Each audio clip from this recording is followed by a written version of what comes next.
യേശുവിൽ ഏറ്റവും അനുഗ്രഹീതരായ പ്രിയപ്പെട്ടവരെ, ഇന്ന് നിങ്ങൾക്ക് വേണ്ടി പ്രത്യേകം പ്രാർത്ഥിക്കുന്ന ഒരു വെള്ളിയാഴ്ചയാണ്. ധാരാളം ആളുകൾ ഒരുമിച്ച് കൂടി പ്രാർത്ഥിക്കുന്ന ഒരു ദിവസമാണ്. ഓരോ ദിവസത്തെയും ശുശ്രൂഷകളിൽ അനേകം ആളുകൾ പങ്കെടുക്കുകയും പ്രാർത്ഥിക്കുകയും ദൈവാനുഗ്രഹം പ്രാപിക്കുകയും ചെയ്യുന്നുണ്ട്. അതെല്ലാം ദൈവത്തിൻ്റെ അത്ഭുതങ്ങൾക്ക് കാരണമാകുന്നതിൽ നമുക്ക് ദൈവത്തോട് നന്ദി പറയാം. ഇന്ന് വെള്ളിയാഴ്ച ദിവസം ഈ വചനം കേൾക്കുന്ന ഓരോരുത്തർക്കും വേണ്ടി പ്രാർത്ഥിക്കും. ഇവിടെ സമർപ്പിച്ചിട്ടുള്ള ഓരോ നിയോഗങ്ങൾക്ക് വേണ്ടി പ്രാർത്ഥിക്കുന്നു. നിയോഗ പ്രാർത്ഥന കൗണ്ടറിൽ നീണ്ട ക്യൂ നിന്ന ആളുകൾ അവരുടെ പേരും ഒരു നിയോഗവും സമർപ്പിച്ച് പറയാറുണ്ട്. കൽക്കുരിശിൽ എണ്ണയൊഴിച്ച് എഴുതി പ്രാർത്ഥിക്കുന്നവരുണ്ട്. വിശുദ്ധ യൂദാശ്ലീഹായുടെ മാധ്യസ്ഥത്തിൽ നിയോഗം വെച്ച് പ്രാർത്ഥിക്കുന്നവരുണ്ട്. വേളാങ്കണ്ണി മാതാവിൻ്റെ മാധ്യസ്ഥത്തിൽ നിയോഗം സമർപ്പിച്ച് വ്യാഴാഴ്ചകളിൽ പ്രാർത്ഥിക്കുന്നവരുണ്ട്. എല്ലാം ഓരോ ദിവസവും ഓരോ വിധത്തിൽ അത് അനുഗ്രഹമാകുന്നുണ്ട്. വിശ്വാസം, പ്രവൃത്തി, ഇത് രണ്ടും ആവശ്യമാണ്. പ്രവൃത്തിയില്ലാത്ത വിശ്വാസം ചത്തതാണെന്നാണ് പറയുന്നത്. എന്നാൽ പ്രവൃത്തിയുള്ള വിശ്വാസം അത് അത്ഭുതത്തിന് കാരണമാകും. ഹല്ലേലൂയ. അങ്ങനെയെങ്കിൽ ഇന്ന് നിങ്ങൾക്ക് വേണ്ടി പ്രത്യേകം പ്രാർത്ഥിക്കുന്നു. നിങ്ങളുടെ കുടുംബത്തിന് വേണ്ടി പ്രാർത്ഥിക്കുന്നു. നിങ്ങൾ വചനം കേൾക്കുന്ന നിങ്ങളുടെ പ്രിയപ്പെട്ടവർ, നിങ്ങളുടെ കുടുംബം, നിങ്ങളുടെ ഭവനത്തിലെ ഓരോരുത്തർ, നിങ്ങളിന്ന് ചെയ്യുന്ന കാര്യങ്ങൾ, മുന്നോട്ട് പോകുന്ന ഓരോ കാര്യങ്ങൾ, ഇവിടെ സമർപ്പിക്കപ്പെട്ടിട്ടുള്ള സകല നിയോഗങ്ങൾ, സകലതിനെ ഓർത്തൊരു നിമിഷം പ്രാർത്ഥിക്കുവാണ്. കർത്താവേ, ഇന്ന് വചനം കേൾക്കുന്ന എല്ലാവരെയും, നിയോഗം സമർപ്പിക്കുന്നവരെ, ഈ ആലയത്തിൽ വന്ന് പ്രാർത്ഥിക്കുന്നവരെ അങ്ങയുടെ വിലയേറിയ തിരുരക്തത്താൽ വിശുദ്ധീകരിച്ച് അവരെ പരിശുദ്ധാത്മാവ് കൊണ്ട് നിറയ്ക്കണമേ. ഈ പ്രാർത്ഥനയുടെ ശക്തി ഈ വചനം കേൾക്കുന്ന ഓരോ കുടുംബങ്ങളിലും വെളിപ്പെടണമേ. ഓരോ കുടുംബങ്ങളിലും വെളിപ്പെടണമേ. അങ്ങയുടെ തിരുരക്തത്താൽ ഈ വചനം കേൾക്കുന്ന വ്യക്തിയെ, കുടുംബത്തെ വിശുദ്ധീകരിച്ച് പരിശുദ്ധാത്മാവ് കൊണ്ട് നിറയ്ക്കണമേ. പരിശുദ്ധാത്മാവ് കൊണ്ട് നിറയ്ക്കണമേ. പരിശുദ്ധാത്മാവ് കൊണ്ട് നിറയ്ക്കണമേ. ഇന്ന് ഉപവാസത്തോടെ നിങ്ങൾക്ക് വേണ്ടി പ്രാർത്ഥിക്കുന്നത് ശുശ്രൂഷകരിൽ ഒരാളായ വർഗീസ് എന്ന സഹോദരനാണ്. അദ്ദേഹത്തിൻ്റെ കുടുംബത്തിന് വേണ്ടി ആ നിയോഗത്തോടെ പ്രാർത്ഥിക്കുന്ന ആ ദിവസത്തിന് വേണ്ടി ഈ ദിവസം അദ്ദേഹത്തിന് വേണ്ടി പ്രത്യേകം പ്രാർത്ഥിക്കുവാണ്. കാരണം നിങ്ങൾക്ക് വേണ്ടിയാണ് ഈ ആലയത്തിൽ ഇന്ന് വരെ സമർപ്പിക്കപ്പെട്ടിട്ടുള്ള നിയോഗത്തിന് വേണ്ടി വർഗീസ് എന്ന സഹോദരൻ, അദ്ദേഹത്തിൻ്റെ കുടുംബവും ഇന്ന് ഉപവാസത്തോടെ പ്രാർത്ഥിക്കുന്ന ദിവസമാണ്. നന്ദിയോടെ ആ വ്യക്തിയെ ഓർക്കുന്നു, ആ കുടുംബത്തിന് വേണ്ടി പ്രാർത്ഥിക്കുന്നു. നിങ്ങൾക്ക് വേണ്ടിയും ഞങ്ങൾ പ്രാർത്ഥിക്കുന്നു. പ്രതീക്ഷയോടെ, പ്രാർത്ഥനയോടെ ഈ വചനം നമുക്ക് ഇന്ന് കേൾക്കാം. അപ്പസ്തോല പ്രവർത്തനം 8-ാം അധ്യായം 14 മുതലുള്ള വാക്യമാണ് ഇന്ന് ശ്രദ്ധിക്കുന്നത്. അപ്പസ്തോല പ്രവർത്തനം 8-ാം അധ്യായം 14 മുതലുള്ള വാക്യങ്ങൾ ഞാൻ വായിക്കുമ്പോൾ നിങ്ങളുടെ മനസ്സ് ആ വാക്യത്തിലൂടെ കടന്നു പോകട്ടെ. നിങ്ങൾ ഭവനങ്ങളിലാണെങ്കിൽ ആ വചനം ഒന്ന് ശ്രദ്ധിക്കുക. സമറിയാക്കാർ ദൈവവചനം സ്വീകരിച്ചു എന്ന് കേട്ടപ്പോൾ ജെറുസലേമിലുള്ള അപ്പസ്തോലന്മാർ പത്രോസിനെയും യോഹന്നാനെയും അവരുടെ അടുത്തേക്ക് അയച്ചു. എപ്പോൾ അവർ ദൈവവചനം സ്വീകരിച്ചു എന്ന് കേട്ടപ്പോൾ, ദൈവവചനം അത് സ്വീകരിച്ചു എന്ന് കേട്ടപ്പോൾ പത്രോസിനെയും യോഹന്നാനെയും ദൈവവചനം സ്വീകരിച്ചവരുടെ അടുത്തേക്ക് അയച്ചു. അവർ ചെന്ന് അവിടെയുള്ളവർ പരിശുദ്ധാത്മാവിനെ സ്വീകരിക്കേണ്ടതിന് അവർക്ക് വേണ്ടി പ്രാർത്ഥിച്ചു. വചനം സ്വീകരിച്ചവർക്ക് വേണ്ടി പ്രാർത്ഥിച്ചു. അങ്ങനെ ഒരു പ്രാർത്ഥനയ്ക്ക് ഭയങ്കര അനുഗ്രഹമുണ്ട്.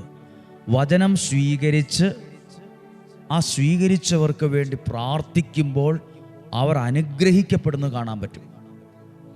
വചനം സ്വീകരിച്ചവർക്ക് വേണ്ടി പ്രാർത്ഥിച്ചു. 17-ാമത്തെ വാക്യം, പിന്നീട് അവരുടെ മേൽ കൈകൾ വച്ചു, അവരുടെ ശിരസിൽ കരങ്ങൾ വച്ചു.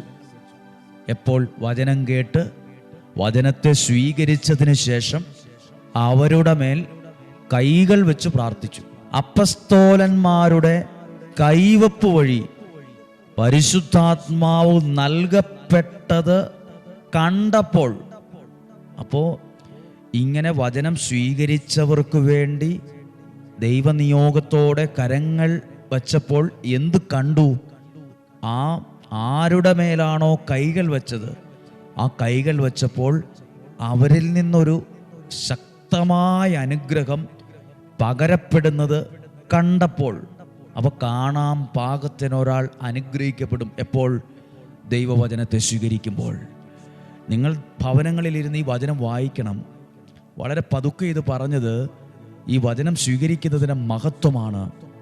വചനം സ്വീകരിക്കുമ്പോൾ ആ വ്യക്തി മറ്റൊരാൾ കാണാൻ ഇടയാകത്തക്ക വിധം ആ വ്യക്തി, ആ കുടുംബം, അവരുടെ ആരോഗ്യം ഇന്നു മുതൽ അനുഗ്രഹിക്കപ്പെടാൻ തുടങ്ങും.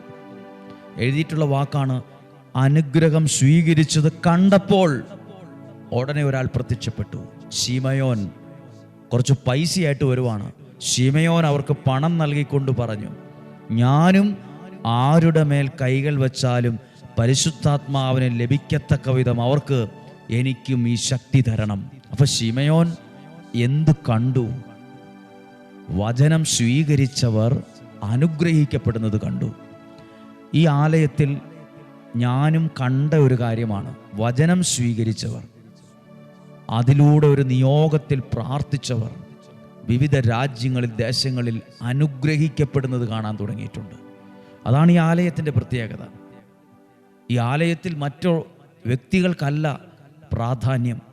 ഇവിടെയുള്ള ആരും വലിയവരല്ല, സാധാരണക്കാരും നിസ്സാരരുമാണ്.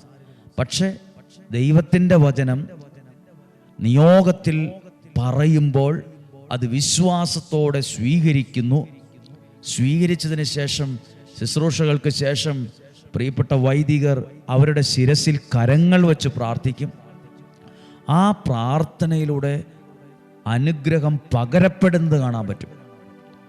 ആരുടെ ശിരസിലാണ് കരങ്ങൾ വെച്ചത്? റോട്ടിലൂടെ പോകുന്ന ഒരാളുടെ അല്ല. എതിലേലൊക്കെ പോകുന്ന ഒരാൾ നിർബന്ധിച്ച് വലിച്ച് കൊണ്ടുവന്ന് തലയ്ക്ക് വെച്ച് പ്രാർത്ഥിക്കാമെന്ന് പറഞ്ഞാൽ ഗുണമുണ്ടെന്നല്ല. ദൈവവചനം ആരാണോ സമയം മാറ്റിവെച്ചത്, ദിവസം മാറ്റിവെച്ച്, ആരോഗ്യം മാറ്റിവെച്ച് അതിനുവേണ്ടി സമർപ്പണം നടത്തിയ വചനം ആരാണോ സ്വീകരിച്ചത്, അവരുടെ മേൽ കൈകൾ വെച്ച് അവർക്ക് വേണ്ടി പ്രാർത്ഥിച്ചപ്പോഴാണ് ശിമയോൻ കണ്ടത് ദൈവാനുഗ്രഹം പകരപ്പെടുന്നത്, അവർ അനുഗ്രഹിക്കപ്പെടുന്നത് കണ്ടത്. ഇപ്പോൾ നിങ്ങൾക്കിവിടെ വരാൻ സാധിച്ചില്ലായിരിക്കാം, നിങ്ങൾ ഭവനങ്ങളിലായിരിക്കാം. നിങ്ങൾ അവിടെ ഇരുന്നുകൊണ്ട് ഇന്നത്തെ പ്രാർത്ഥനയിൽ പ്രാർത്ഥിക്കുക, കർത്താവേ, ഈ വചനത്തെ സ്വീകരിക്കുമ്പോൾ ഇന്നത്തെ ആശീർവാദം എനിക്ക് കിട്ടണമേ. ഇങ്ങനെ ഈ വചനം പറഞ്ഞ് പ്രാർത്ഥിക്കുമ്പോൾ ഒരു കാര്യമുണ്ട്. ഡെയിലി ബ്ലെസ്സിങ്ങിൽ വചനം കേൾക്കുന്ന ഒരു കുടുംബവും തകർന്നുവെന്ന് കേൾക്കാൻ ഇടയാകരുത്. ഡെയിലി ബ്ലെസ്സിങ്ങിലൂടെ വചനം കേൾക്കുന്ന ഒരു കുഞ്ഞും നഷ്ടപ്പെട്ടു എന്ന് കേൾക്കാൻ ഇടയാകരുത്. ഡെയിലി ബ്ലെസ്സിങ് വചനം കേൾക്കുന്ന ഒരാളും ജീവിതത്തിൽ പുറകോട്ട് പോയി മറിഞ്ഞു വീണെന്ന് കേൾക്കാൻ ഇടയാകരുത്. പിന്നെ എന്തു കേൾക്കാൻ ഇടയാകണം? നിങ്ങൾ അനുഗ്രഹിക്കപ്പെട്ടു എന്ന് കേൾക്കാൻ, നിങ്ങൾ രക്ഷപ്പെട്ടു എന്ന് കേൾക്കാൻ, നിങ്ങൾ ദൈവത്തെ അറിഞ്ഞു എന്ന് കേൾക്കാൻ, നിങ്ങൾ ജീവിതത്തിൽ ദൈവത്തിൻ്റെ കരം പിടിച്ചു വിജയിച്ചു എന്നത് കാണാൻ, കേൾക്കാൻ ഞങ്ങൾ ആഗ്രഹിക്കുന്നുണ്ട്. അതാണ് സാക്ഷ്യം. ഒരു കുഞ്ഞു പോലും, ഈ വചനം കേൾക്കുന്ന ഒരു കുഞ്ഞു പോലും, ഒരു വീട്ടിലെ ഒരു കുഞ്ഞു പോലും നശിച്ചു പോകരുത്. മദ്യത്തിലോ മയക്കുമരുന്നിലോ തെറ്റായ ബന്ധത്തിലോ പോയി തകർന്നു എന്ന് കേൾക്കാൻ ഇടയാകരുത്. ഡെയിലി ബ്ലെസ്സിങ് വചനം കേൾക്കുന്ന ഒരാൾ പോലും ആത്മഹത്യ ചെയ്തു എന്ന് കേൾക്കാൻ ഇടയാകരുത്. ദുർമരണം സംഭവിച്ചു എന്ന് കേൾക്കാൻ ഇടയാകരുത്. കാരണം നിങ്ങളിലേക്ക് പകരപ്പെടുന്ന ഒരു ദൈവാനുഗ്രഹമുണ്ട്. അത് നിങ്ങളിൽ വന്ന് വീഴുകയാണ്. അത് നിങ്ങളെ പുതിയൊരു മനുഷ്യരാക്കുകയാണ്. പണം കൊടുത്താൽ കിട്ടുന്ന ഒന്നിൻ്റെ മുമ്പിലല്ല ഇരിക്കുന്നത്. അങ്ങനെയാണ് ശിമയോൻ ആ അനുഗ്രഹം കിട്ടിയേനെ. ബൈബിൾ വാക്കി വായിച്ചാൽ അറിയാം, ശിമയോൻ അനുഗ്രഹിക്കപ്പെട്ടില്ല. പൈസ കൊടുത്ത് മേടിക്കുന്ന ഒന്നല്ല ഇപ്പോൾ കിട്ടുന്നത്. ഇത് ദൈവം അറിഞ്ഞു നൽകുന്നതാണ്. ഇത് വചനം വിശ്വാസത്തോടെ വചനം സ്വീകരിക്കുന്നവർ അനുഗ്രഹിക്കപ്പെടുന്നവരാണ്. ഇവിടെ ഈ ആലയത്തിൽ, നിയോഗത്തിൽ ഇവിടെ പ്രാർത്ഥിക്കുന്ന ഇത് വേറൊന്നിനും പ്രാധാന്യം കൊടുക്കുകയല്ല. ഇവിടെ കൗൺസിലിങ്ങിനല്ല പ്രാധാന്യം. ഇവിടെ മറ്റു വലിയ വലിയ കാര്യങ്ങൾക്കൊന്നുമല്ല പ്രാധാന്യം. ഇവിടെ ദൈവവചനം സ്വീകരിക്കാനുള്ളൊരു സമയമാണ്. അതിനാണ് പ്രാധാന്യം. ദൈവവചനം അത് മനുഷ്യർ വിശ്വാസത്തോടെ സ്വീകരിക്കുന്ന സമയം. അതാണ് അനുഗ്രഹമാകുന്നത്.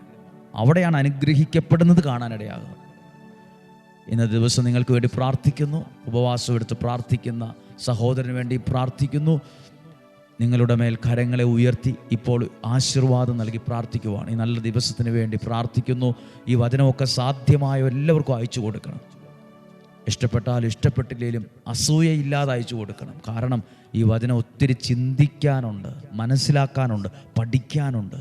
ഇത് തന്നെ ഒരു വിടുതലാണ്. നമ്മുടെ കർത്താവ് ഈശോ മിശിഹായുടെ കൃപയും പിതാവായ ദൈവത്തിൻ്റെ സ്നേഹവും പരിശുദ്ധാത്മാവിൻ്റെ സഹവാസവും നിങ്ങളോടുകൂടെ ഉണ്ടായിരിക്കട്ടെ. ഇന്ന് നിങ്ങളുടെ കുടുംബത്തെ ദൈവം അനുഗ്രഹിക്കട്ടെ. ഇന്ന് അപ്പസ്തോലന്മാർ ദൈവവചനം സ്വീകരിച്ചവരുടെ മേൽ പ്രാർത്ഥിച്ചതുപോലെ ഈ വചനം സ്വീകരിക്കുന്ന, ഈ വചനം മുടങ്ങാതെ കേൾക്കുന്ന, ഇന്ന് ആദ്യമായി കേൾക്കുന്ന, കുറച്ച് ദിവസമായിട്ടേ കേൾക്കാൻ തുടങ്ങിയിട്ടുള്ളൂ, ഇങ്ങനെയൊക്കെയുള്ള ആരൊക്കെയോ ഉണ്ട്. അവരെ അനുഗ്രഹിച്ച് പ്രാർത്ഥിക്കുന്നു, അനുഗ്രഹിച്ച് പ്രാർത്ഥിക്കുന്നു, സൗഖ്യമാക്കി പ്രാർത്ഥിക്കുന്നു, വിടുതൽ നൽകി പ്രാർത്ഥിക്കുന്നു. യേശുവിൻ്റെ നാമത്തിൽ അനുഗ്രഹിച്ച് പ്രാർത്ഥിക്കുന്നു. യേശുവിൻ്റെ നാമത്തിൽ അനുഗ്രഹിച്ച് പ്രാർത്ഥിക്കുന്നു. യേശുവിൻ്റെ നാമത്തിൽ അനുഗ്രഹിച്ച് പ്രാർത്ഥിക്കുന്നു. ഇന്നൊരു അനുഗ്രഹമുള്ള ദിവസമായിരിക്കട്ടെ. രോഗങ്ങളിൽ നിന്നും, അപകടങ്ങളിൽ നിന്നും, ദുർമരണത്തിൽ നിന്നും, മൂപ്പെത്താത്ത മരണത്തിൽ നിന്നും, ചതിയിൽ നിന്നും, വഞ്ചനയിൽ നിന്നും, നിരാശയിൽ നിന്നും സ്വർഗത്തിലെ ദൈവം എന്നെ നിങ്ങളെ സൂക്ഷിക്കട്ടെ. ദീർഘായുസ്സും ആരോഗ്യവും സമ്പത്തും ഐശ്വര്യവും വിജയവും നല്ല ജീവിതവും യേശു അറിഞ്ഞു നിങ്ങൾക്ക് നൽകട്ടെ. അനുഗ്രഹിച്ച് പ്രാർത്ഥിക്കുന്നു ഇപ്പോഴും എപ്പോഴും എന്നേക്കും. ആമേൻ. നല്ല ദിവസം നിങ്ങൾക്ക് ആശംസിക്കുന്നു. സാധ്യമായ എല്ലാവർക്കും അയച്ചു കൊടുക്കുക. ഇന്ന് നിങ്ങൾക്ക് എല്ലാവർക്കും വേണ്ടി ഞങ്ങൾ പ്രാർത്ഥിക്കും. ദൈവം അനുഗ്രഹിക്കട്ടെ. നാളെയും 5:30 കാണുന്നത് വരെ ഉള്ളംകൈയിൽ എന്ന പോലെ എന്നെ നിങ്ങളെ ദൈവം സൂക്ഷിക്കട്ടെ. ആമേൻ. അനുഗ്രഹം പ്രാപിക്കാൻ വേദനയോടെ വരും നേരം വേദനയെല്ലാം നീക്കണമേ, ഞങ്ങളുടെ യാചന കേൾക്കണമേ. അനുഗ്രഹം പ്രാപിക്കാൻ വേദനയോടെ വരും നേരം വേദനയെല്ലാം നീക്കണമേ, ഞങ്ങളുടെ യാചന കേൾക്കണമേ. യേശുവിന്റെ അമ്മയാകുവാൻ, യേശുവിന്റെ അമ്മയാകാൻ അനാദികാലം മുൻപേ പിതാവായ ദൈവം തെരഞ്ഞെടുത്ത പരിശുദ്ധ അമ്മയുടെ മാധ്യസ്ഥം ഞങ്ങൾ പ്രത്യേകമായി യാചിക്കുന്നു. യോഗ പ്രാർത്ഥന ചൊല്ലും നേരം അമ്മേ മാധ്യസ്ഥമേകണമേ. നിയോഗ പ്രാർത്ഥന ചൊല്ലും നേരം അമ്മേ മാധ്യസ്ഥമേകണമേ. നിയോഗത്തിൽ പ്രാർത്ഥിക്കുമ്പോൾ അമ്മേ മാധ്യസ്ഥമേകണമേ. നിയോഗത്തിൽ പ്രാർത്ഥിക്കുമ്പോൾ അമ്മേ മാധ്യസ്ഥമേ